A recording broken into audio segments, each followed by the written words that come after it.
Half my sales team quit on me in 3 days. I'm not just talking about my top performers, but also my right hand guy, my sales manager. And this included years of pipeline just gone in just a matter of 3 days. Now, here's the crazy part. I'm actually grateful that it happened. And why would I be grateful? Because what I learned in the next 90 days completely transformed how I think about leadership. And I'm going to share that framework with you. And even if you don't have a sales team specifically, listen, I learned this from experience. Salespeople are the hardest to hire, the hardest to train, the hardest to manage. And so the lessons that I learned actually, if you learn, they will apply to every other team in your entire business and really just life in general. And so I'm going to be sharing all the learning lessons, all the frameworks with you in this video. But first, if you're a leader watching this, hit that subscribe button because it helps me out. And we're going to be diving deep into sales and leadership, culture, management, hiring, all the stuff that you only learn in the trenches. Now, back to the story. I'll never forget it. It was a Saturday afternoon, and I was actually visiting my hometown, small town called Tulsa, Oklahoma. And I was there with my girlfriend, now wife, and I got a call from Josh, my sales manager. And I had to pull over because I could hear in the tone of his voice. And he starts to say, "Hey man, there's no easy way to say this, but I just want to be honest with you. I think it's time for me to transition out of the company." And again, this was my right-hand guy. And to make it worse, about 6 months prior to this, I actually moved up to president and CEO. And the company I was at Closers.io. I was president and CEO and partner. And I took over the second profit division of this company. So I'm essentially running two companies at this time. More on this later. And immediately my thoughts start racing between, who's going to replace him? Like, I know I don't have the time. And why is he leaving? Like, what did I do wrong? Is he getting poached? Is it his pay? And all these thoughts start racing through my mind. And over the next couple of days, to make it worse, I start to get text messages from, the sales reps, my best guys on the team. And I start to get those text messages. They say, "Hey man, do you have time today or tomorrow for like a quick talk?" This is the equivalent of getting the dreaded "we need to talk," from your boyfriend, girlfriend, or spouse. And I knew what this meant. We went from a team of 8 to a team of 4 in a matter of just a few days. And to give you context as to why this was so bad, this is heart-wrenching, because I was president and CEO, but it just not at any random company. I mean, this was the sales team company in this industry. Like, we were the category king, if you will, in our space. And we specifically did sales recruiting, sales training, and consulting. So everyone looked up to us to learn sales leadership, sales excellence, recruiting, hiring. I had stood on stage and given keynotes and taught this stuff. Yet here I am processing that I just lost half my sales team. Where did I go wrong? I'm thinking, what did I miss? How could I let this happen? And not to mention, this was years of pipeline opportunity just walking out the door. The projections that we set from our last 2-day executive offsite now just meaningless. And I also knew the statistics. Again, I did this for a living. And about over like 87% of companies that lose more than 40% of their team, which I lost about 50%, within a 90-day period, if this happens, which for me it was 3 days, they never fully recover from and return back to their previous performance levels. So I knew this, right? So of course, I'm staring down that statistic, and the other execs on the team, including Cole, the founder and a good friend of mine, now looking to me for answers and a plan. And at first, I didn't have one. But I'll say this, there's something about failure, especially if it's crisis level. It has a way of kind of stripping away the like fog of ego and giving us the clear lens of humility to see what we've been missing and ultimately grow. So that devastating Saturday became the catalyst for building something I should have built from the beginning. And I'm genuinely grateful that it happened. Look, losing everything taught me the difference between building a team on a foundation of sand versus a firm foundation, building something with depth, right? Something that's anti-fragile. So what I discovered over the next 90 days transformed how I think about leadership, and I want to share it with you. So let's get into it. Here's the honest truth about why good leaders lose great teams. So for weeks after the exodus, I tortured myself trying to understand what went wrong. Was it, again, was it compensation? I mean, I'd always paid competitive, OTEs or on-track earnings to my team. Was it the culture of the team? We had offsites, we had camaraderie, we had fun. Was it my leadership style? I thought I was giving people autonomy and trust. I thought I was communicating well. But the more I dug in, the more I realized the humbling truth. And the truth is, I'd fallen victim to the Dunning-Kruger effect. And so, if you're not familiar, the Dunning-Kruger effect is a cognitive bias named after two psychologists, David Dunning and Justin Kruger. And as the Bible says, Proverbs 16:18 says, "Pride goes before destruction, and a haughty spirit before a fall." But I wasn't really familiar with this Dunning-Kruger effect at the time. But through this experience, I was eager to learn about my mistakes. I was eager to grow. So, I read, and I read a lot. And I learned about this unfortunate, cognitive bias, and I stumbled into it. So essentially, Dunning and Kruger's research shows that people with limited knowledge or a skill in a particular area often overestimate their abilities. It's like the beginner who thinks they're a pro because they don't know enough to recognize their own gaps, right? Again, a cognitive bias. So, however, on the flip side, and this is where it hit me the hardest, those with real expertise can sometimes underestimate themselves. But more often, success breeds a subtle overconfidence where you assume things are easier than they are, or that you can handle without consequences. And in my case, it was the classic overestimation from I've got this kind of mountaintop. And the reason for this is because we at Closers.io, which I left earlier next year, we had been crushing it for years. Record months, record quarters over and over again. We had the sales team that was the envy of the industry. And honestly, no major screw ups, pretty consistent wins. And I started feeling a bit invincible. And so when the opportunity came to step up as president and CEO and take over our second company, RCA, which was our B2C division, I jumped at it. Of course, like this is everything I'd worked for. This came up during an executive offsite where me, Cole, Brian, Sasha, they're like, "Mitchell, you should run both companies. It'll be seamless." Yeah, Mitchell, I think you've earned it and it'll free up Brian for this and that. And I mean, again, this is everything I had just worked my face off for. It sounded brilliant in the moment, but it was a massive, massive mistake. Okay, Matthew 6:24 says that no one can serve two masters. Either you will hate one or love the other, or you will be devoted to one and despise the other. I stumbled into this situation, and what proceeded was a slow motion train wreck, right? Hindsight's 2020. And so over the next several weeks after Josh quit, right, I began to see exactly what went wrong, from when I took the job. Simply put, I got spread way too thin, juggling two companies while trying to keep everything afloat. One of our core values actually was get and stay in sync. I was completely out of sync. I wasn't close to the front lines anymore. The market feedback, the team feedback, the customer feedback. Like, again, this is a common pitfall. And I knew that, right? I knew better. The problem with this is that leaders in a company, they have all the authority, but they have the least context because they're not on the front lines. Yet the team on the front lines, they have all the context and the least authority, right, to make decisions and make changes. So I used to avoid this with QC, meaning quality control. I did sales audits, I did call reviews, but now I didn't have time for it. I stopped creating systems to put that vital intel up to me. And I was making decisions in a vacuum, really, right? Excelling at nothing. And instead, I was just kind of doing okay at everything. And when this happens, cracks begin to form. And the team started to slowly move away from what worked, right? Close rates began to decrease. CAC, or customer, or the cost to acquire a customer, began to rise. And the team's earnings decreased along with their performance.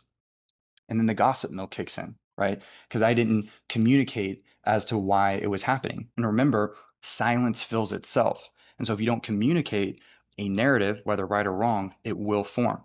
Usually not the narrative you want. And negativity spreads like a virus. It spreads fast.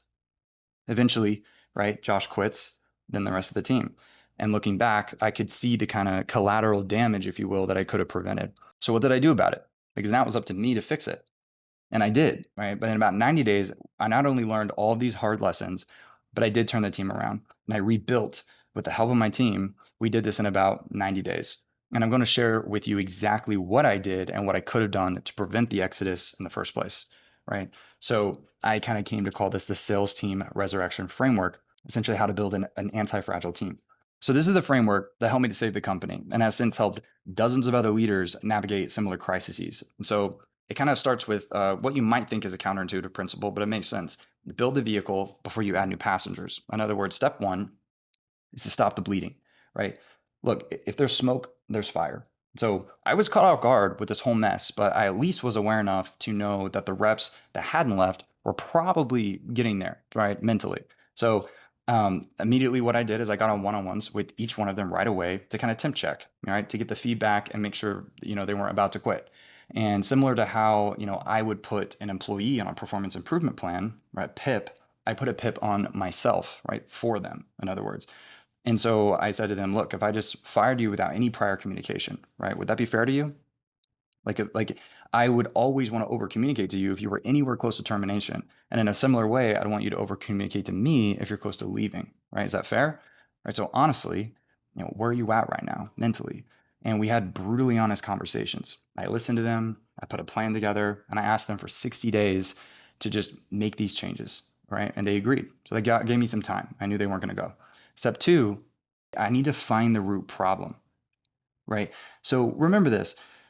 I like to say this all the time that in business, in life, when people are trying to solve a problem, whatever, maybe hit their goals, whatever it might be, and you're experiencing, resistance, it's like, it's not that they don't know how to solve the problem that stops them from hitting their goals or solving the problem. It's more so that they don't even know what the real problem is, right? They're trying to solve the wrong problem.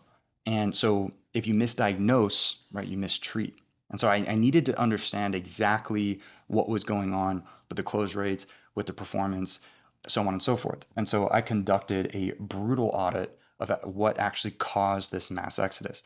So the process is now standard for every single client that I work with. Okay. And it consists of two core analysis, right? One, quantitative analysis. This is the numbers and data. And two is the qualitative analysis. So I stared at spreadsheets for hours. Every single key success metric we have for this department, I analyzed, I took notes, and this was the quantitative part. I took note of everything. And then I moved to the qualitative part. So what I did is I pulled randomly selected batch of sales call recordings and binged them for hours. This included like intro calls with the SDRs, demos with the AEs, follow-up calls, even sales meeting recordings. And then I did something that no one wants to hear, especially if a CEO, CRO, sales manager. I took calls myself. Again, I know no one will want to hear that. A lot of people probably say it's a total waste of time, but it's not. It was incredibly insightful. This was research to me, right? Richard Feynman says the first principle is that you must not fool yourself, and you're the easiest person to fool. So again, that is getting clarity is worth the time of getting on calls. And I got a very, very clear picture of exactly what changed on my team. And here's what I learned.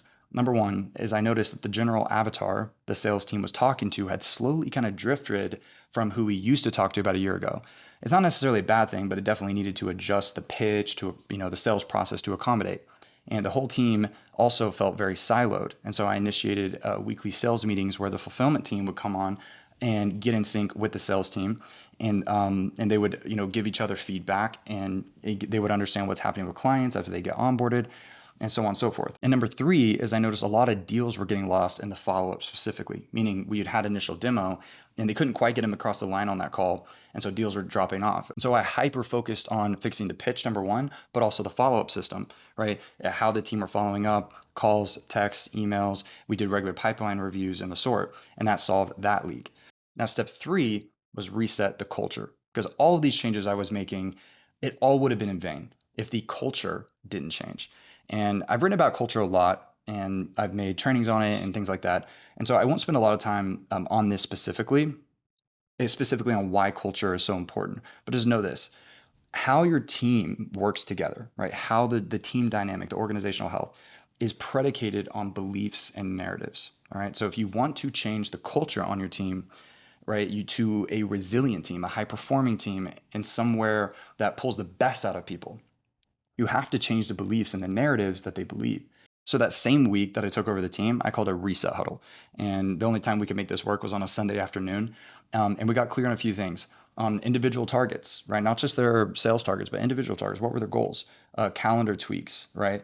And more importantly, who they wanted to become as professionals, right? As people.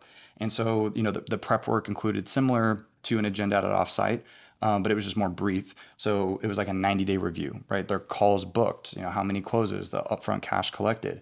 Again, their goals and aspirations over the next 90 days, right? Feedback for each other to achieve those goals, right? So it surfaced the silos, for example, that I mentioned with the fulfillment team, and also the resentment that they were kind of feeling towards that team because everyone kind of felt disconnected. But through this whole process, I created space where we laughed, right? We built camaraderie, and it kind of sparked that iron sharpens iron effect where the reps started helping each other instead of just me just telling them what to do, right? In things like this, team dynamics, it's a process, not an event. So it wasn't enough just to do that reset. This requires, more than just a reset meeting, right? Although it's a great place to start. So I made an intentional shift in my overall leadership style. We addressed negativity head on, right? Studies show that it's actually negativity is the top predictor of job failure. It's actually worse than skill gaps, which you might, sounds shocking. And lastly, if I wanted my team to do something, the way in which you do that is everything. I shifted a lot of my communication, my feedback, etc., how I corrected, how I address problems to a transformation and transcendent leadership style. And so if you want to learn more on that, I actually have a video. I will link it. And I also wrote a newsletter about this, and you can read it if you'd like. How did all of this end, right? So the product of these changes was quite remarkable. I'm actually really proud of the team, the ones who stayed. We powered through. And in a matter of just 4 weeks, we saw collective close rates jump from 19% to 28%. CAC actually dropped from 1696 to 1,420. And the top rep, for example, Tyler, went from a 13% to a 31% close rate, and his CAC went from $2,969 to just $982, less than $1,000. And we even beat the previous November's numbers despite historical challenges. That's a tough season for B2B companies. And we actually did that with a smaller team. So I could keep going with many more lessons that I learned, the micro lessons in communication, leadership, culture, and so on. But this was the core of it. This was the framework. And looking back, I understand why it happened. And I'm genuinely grateful for it. It forced me to confront my own blind spots. And I learned the difference between leading through hierarchy and leading through principles and by example. This whole crisis really stripped away my illusions, in other words, and really forced me to build something that I should have built in the beginning, right? Something with depth, something sustainable. So I hope this gives you insight into two main things that I really hope you take away from this video is one, how to avoid an exodus, but also if you haven't had an exodus, like what makes the sales team great. But number two is actually how to use crisis to your advantage. The leaders who emerge from crisis, they come out stronger, right? Than the ones who never face adversity, right? They're the ones who use adversity to build, resilience and better teams that can really handle anything. There's a scripture in James that says, "Consider it pure joy, my brothers and sisters, whenever you face trials of many kinds, because you know that the testing of your faith produces perseverance." Okay, so if you're a leader watching this, here's my challenge for you. Don't wait for a crisis to audit your team. Number one. And don't wait for people to quit. Start having those real conversations. Again, everything I'm talking about in this video, even if you haven't had an exodus, even if you're not really close to that, implement it because it's going to build depth and strength and resilience in your team, right? And really last thing is build the systems now, right, that keep you connected on the front lines. So this helped you? Subscribe for more real world leadership content and drop a comment. Have you ever faced a team exodus? And what did you learn? And I'll see you in the next video.